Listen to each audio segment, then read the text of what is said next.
And so look at what the early church does. We read in verse 24 that when they heard this report, they lifted their voices together to God.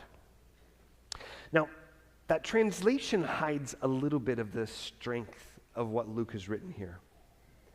It's not that they lifted their voices, it's singular. They lifted their voice.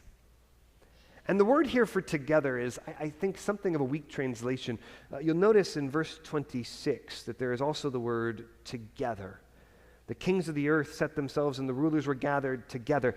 That's a totally different phrase than what we find here, because the word here is not just that they were in the same place, which is what that means in verse 26.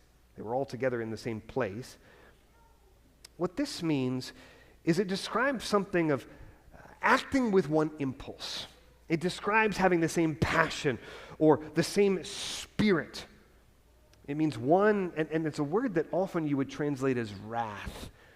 It means they have the same strong feelings together as they lifted their singular voice to pray to God.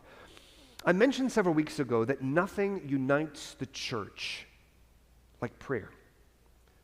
But no prayer unites the church like prayer in the face of persecution. And that is what is calling these believers together as they lift their voice with one impulse to God.